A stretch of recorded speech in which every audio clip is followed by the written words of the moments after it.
Hello everyone, मैं शिवम द्विवेदी स्वागत करता हूं मैं आप सभी का अपनी इस क्लास में।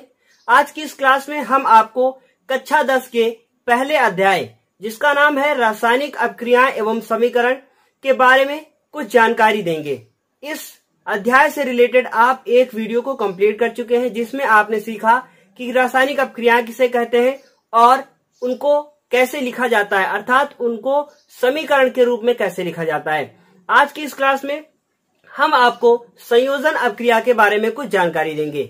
यह अपक्रिया आपके पेपर के लिए बहुत ही ज्यादा इंपॉर्टेंट है। नोट्स हम आपको बगल में प्रोवाइड करेंगे और साथ ही साथ आपको समझाते हुए चलेंगे, इसलिए वीडियो को अंत तक जरूर देखें और देखने के पश्चात लाइक और कमेंट को जरूर करें। शुरू करते हैं हम अपनी अपक्रिया के साथ। जैसा कि आप लोग स्क्रीन पर देख रहे हैं, लिखा हुआ है जब दो या दो से अधिक पदार्थ संयोग करके एकल उत्पाद का निर्माण करते हैं तो उस अपक्रिया को संयोजन अपक्रिया कहते हैं। इसका अर्थ क्या हुआ कि जब दो या दो से अधिक पदार्थ आपस में संयोग करते हैं और संयोग करने के बाद एक पदार्थ का निर्माण करते हैं तो क्या होता है, वो अपक्रिया कहलाती है संयोजन अपक्रिया। अब मान लीजिए आपसे किसी ने कहा कि चाय बनाइए, तो चाय बनाएंगे तो आप उसमें क्या क्या डालेंगे? चीनी डालेंगे, दूध डालेंगे, चाय की पत्ती डालेंगे, हाँ कुछ लोग अदरक भी डालेंगे, भाई काली मिर्च भी डालेंगे। तो इस तरीके से क्या हुआ कि वो एक अपक्रिया हो गई और उस अपक्रिया में क्या बनता है, उसमें बनता है चाय। तो हम क्या कह सकते हैं कि जब दो या दो से अधिक पदार्थ आपस में संयोग कर एक एकल पदार्थ का निर्माण करते हैं तो उस अपक्रिया को संयोजन अपक्रिया कहते हैं। लेकिन आपको पेपर में थ्योरी के साथ साथ उदाहरण भी लिखना होता है, इसलिए उदाहरण हम लोग कैसे लिखेंगे तो उदाहरण आपको बताते हैं। यहाँ बोर्ड पे लिखा हुआ है कि अमोनिया हाइड्रोजन क्लोराइड दोनों संयोग करके अमोनियम क्लोराइड बनाते हैं। तो आपको क्या यहाँ पे बोर्ड पे लिखा हुआ है कि NH3 जिसका नाम क्या है, अमोनिया। देखिए बोर्ड पे लिखा होगा लेकिन समझाएंगे आपको इधर। ये अमोनिया है और ये अमोनिया किससे संयोग करता है? संयोग करता है HCl से और उसके फलस्वरूप क्या बनाता है? उसके फलस्वरूप बनाता है NH4Cl। ये NH4Cl इसे हम लोग अमोनियम क्लोराइड भी कहते हैं और ये इसका रासायनिक नाम होता है। ये सारे नाम आप लोगों ने हमारी क्लास में पहले से पढ़ रखा है। तो क्या लिखा है? ये अमोनिया। बहुत ध्यान से देखिएगा, इस N के पास 3 हाइड्रोजन है और इस N के पास ये 4 हाइड्रोजन और एक क्लोरीन आ चुका है। तो इसमें क्या हुआ कि ये बहुत ध्यान से देखिएगा। अब यहाँ को हम आपको मैकेनिज्म नहीं समझाएंगे। मैकेनिज्म क्या होता है कि पूरी अपक्रिया कैसे क्या हुई, अगर इस पे जाएंगे तो आपको थोड़ा सा कठिन लगेगा। तो इस वजह से हम यहाँ पे बताते हैं कि अमोनिया है और ये HCl से क्रिया करता है, क्या बनता है? NH4Cl। तो ये हमारा एक उदाहरण हो चुका है और ये किसका उदाहरण है? ये हमारा संयोजन अपक्रिया का उदाहरण है। एक उदाहरण हम और लेकर समझते हैं। तो एक उदाहरण और लेते हैं कोयले का दहन। जैसा कि आपको यहाँ पे दिख रहा है कोयले का दहन, तो कोयला मतलब कार्बन, कोयले में कार्बन होता है।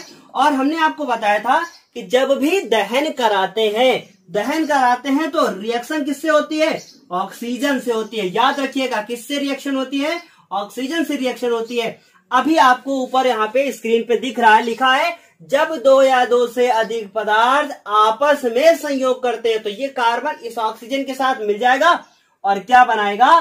कार्बन डाइऑक्साइड बनाएगा। आपने देखा होगा कि कोयला जब जलाते हैं हम लोग तो ऊपर धुआं निकलता है और वो धुआं कैसा होता है? वो कार्बन डाइऑक्साइड गैस उससे निकलती है और वो कार्बन किसकी उपस्थिति में जलता है?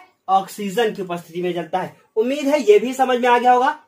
देखिए आप लोगों को इसके फॉर्मूले जरूर याद करने हैं। यदि फॉर्मूले आपने याद नहीं किए हैं तो आपको समझ में बिल्कुल भी नहीं आएगा। तो ये क्या हुआ कि ये कार्बन हुआ, ये ऑक्सीजन हुआ, रिएक्शन हुई तो क्या बना? CO2, जिसे हम लोग क्या कहते हैं? कार्बन डाइऑक्साइड कहते हैं। ये नोट्स अपनी कॉपी पे आप लोग लिखते जाइएगा एक साथ। अब उसके बाद एक और उदाहरण लेते हैं। तो एक और उदाहरण के रूप में हम लोग लेते हैं कि कार्बन मोनोऑक्साइड। अब आपको हम एक ऐसा पदार्थ बताने वाले हैं, ये जो CO लिखा हुआ है हमारे सामने, इसमें याद रखिएगा C भी कैपिटल होगा, O भी कैपिटल होगा। यदि आपने इसको स्मॉल और इसको कैपिटल बना दिया तो इसका नाम हो जाएगा कोबाल्ट। इसलिए बहुत ध्यान से सुनिएगा, इसका नाम क्या हो जाएगा? कोबाल्ट। इसलिए दोनों को रहना क्या है? कैपिटल रहना है। तो ये क्या बन गया फॉर्मूला? Carbon monoxide. अच्छा, कार्बन डाइऑक्साइड क्या होता है? ये होता है कार्बन डाइऑक्साइड। डाई कब होगा? जब इसमें दो जुड़े होंगे। और एक कब होगा, मोनो कब कहलाएगा, जब इसमें एक जुड़ा होगा।